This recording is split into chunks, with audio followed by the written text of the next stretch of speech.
everyone, Cassius here, welcoming you back to the Shakespeare Minute. Today on the Villains Countdown, we are up to villain number 15, Antiochus from Pericles, Prince of Tyre.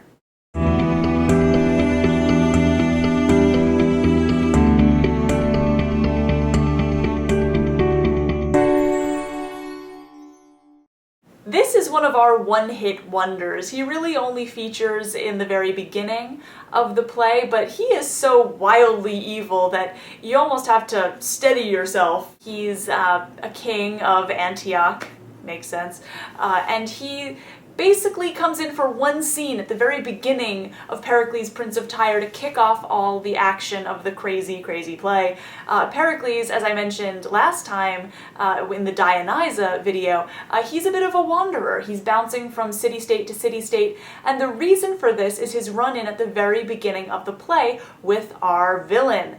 Basically, Antiochus's daughter is going to be married to whoever can solve a riddle. Now that's a classic plotline, and there doesn't seem to be anything too suspect about that.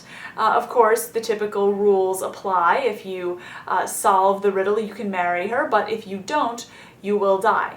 So it's one of those high-stakes bets that you have to take to marry these wonderful women. Well, as it turns out, no one in this family is all that wonderful, and the riddle is so difficult specifically because the king has some rather disgusting reasons to want to keep his daughter to himself.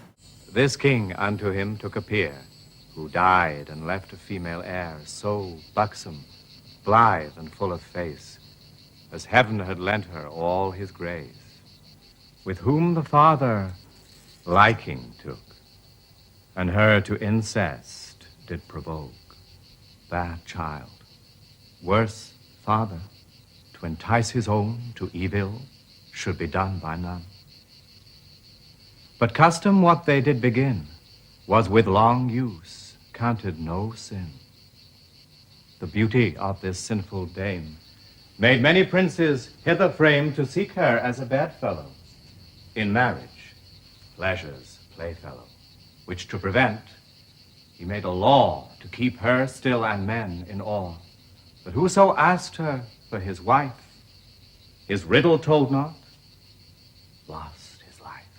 That would be bad enough, but not only does he kill anyone who gets the riddle wrong, he also has to kill anyone who gets the riddle right, because, well, solving the riddle involves figuring out the incest, which means that anyone who gets it right not only won't want to marry her anymore, but also, well, is going to be a bit of a liability. And Antiochus knows this. When Pericles acts a little strange upon his figuring out of the riddle, Antiochus realizes, well, we've got someone who figured it out on our hands, and we have to get rid of him.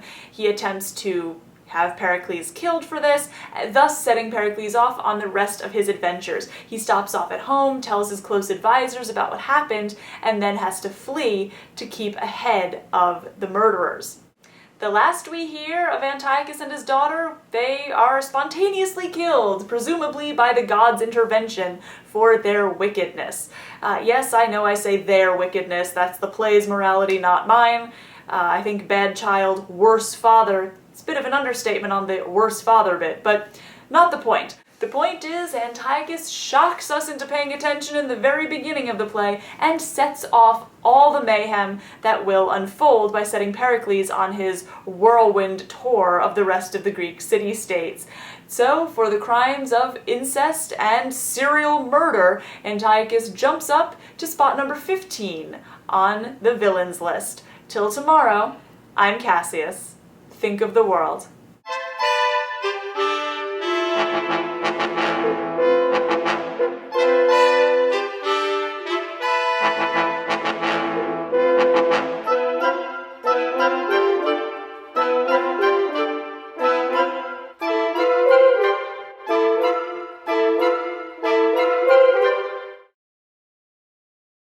And here's gold. We hate the Prince of Tyre, and thou must kill him. It fits thee not to ask the reason why, because we bid it. Say, is it done? My lord, 'tis done.